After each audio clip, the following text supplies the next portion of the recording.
Welcome back. I hope you are doing great.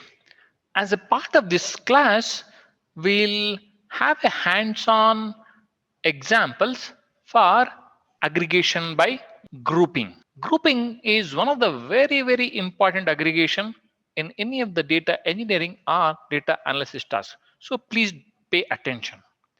Assuming that you have already created DF retail data frame.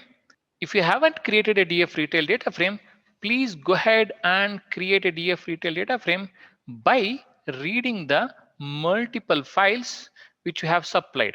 After that, please come back and continue with the grouping.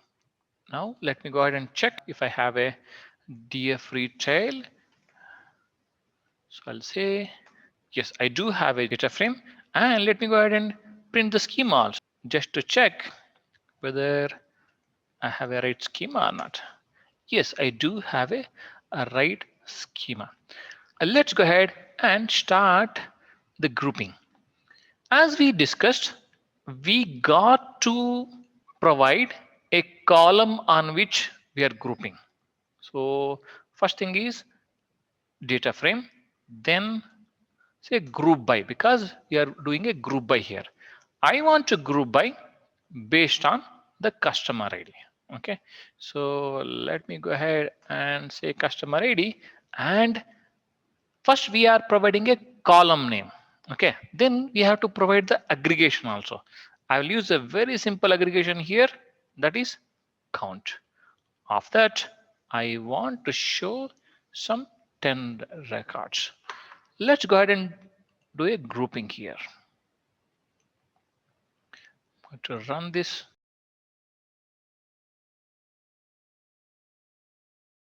Awesome. You can see what is happening here on the customer ID. Whatever the number of counts are there, they are counted. So this is the column on which we are grouping by, and this is the aggregation function. It is simple, right? So what we'll do is we'll just go ahead and create a group by on another column. Let's go ahead and do it on a country. It may be a bit more intuitive. So if I say country, what it should do is it should first go ahead and check which country and how many rows are there in that country should be counted. Let's go ahead and execute this.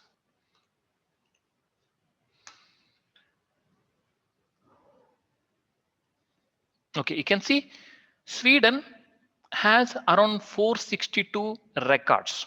Out of 541,000 records, we have 462 records belonging to the Sweden.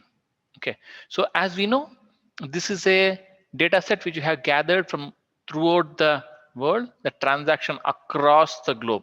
In Sweden, there are around 462 transactions in this particular data set. So what we can do is, it is not that you should be restricting yourself to group by on only one column. You can do it on a couple of columns also. Let me go ahead and say group by country. And let us choose here, like I'll say invoice number.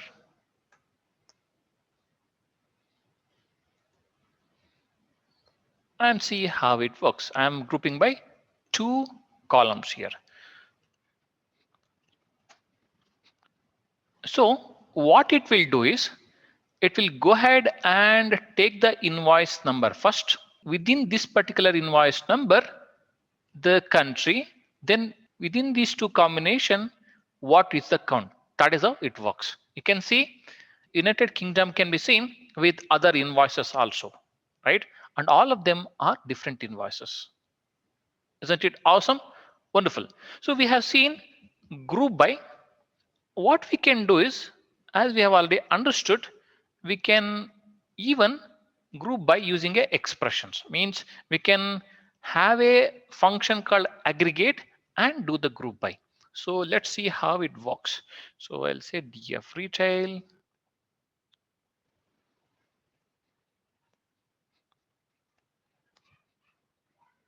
So you can see I'm specifying a AGG here.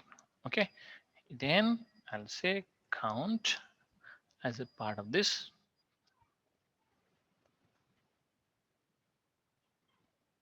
I will use an alias to just to differentiate this column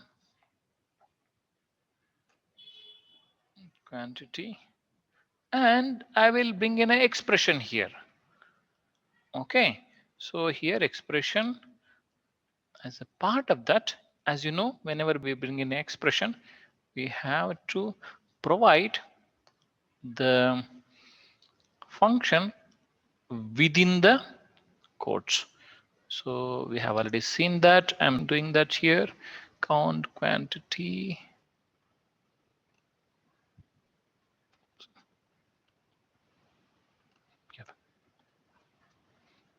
Okay, so I hope this should work. We have fixed all the things. Let's go ahead and check this.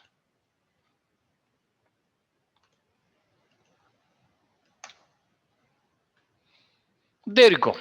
We have used the expression and we have done a group by. Okay, we have specified one column, and within AGG we are aggregating. That is count here, and within expression we are aggregating. Both of them are same, but this is a one more way of aggregation, wherein that we can aggregate within the expression as well. Awesome. Can try a couple of other things, like you can, instead of invoice number, you can go ahead and check the country and see how the data looks like. Like this, you got to experiment with multiple ways and understand how it works.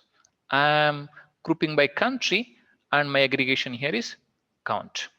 Okay, you can have a different aggregation functions as well. What we will do is we'll just do one more thing here. So far we have been seeing only the counts, right? Let's go ahead and say country, and count, instead of count, let me go ahead and say average. Okay, I can say average. Okay, so let's go ahead and execute this. Instead of count, we are changing it to the average. Yeah, there you go. Okay, so this is the average. It has counted all the records and divided by the number of records. Wonderful then. So we'll see one more last thing before we wrap up this hands-on. You can mix and match this. I'll show you how. Let us say this is a thing group by. I'll say let us say invoice number. Let us say invoice number. Okay, and I'll say aggregation, and within this I will take out this guy and expression here, expression. Okay, this is fine. Then I will copy this paste and I'll say average of quantity, and then I will say something, the statistical function. Let's say standard deviation of population. Okay, let us see if it works or not.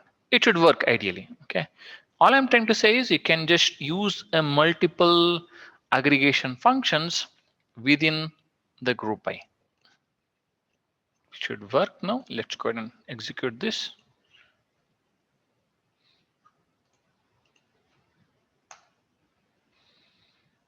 There you go. The standard deviation is different from the average, right? So we are using two types of aggregations on the same column. You can do that. As I said, group by is one of the very important aspect of the data engineering and data analysis. Please do practice with various examples. Thank you.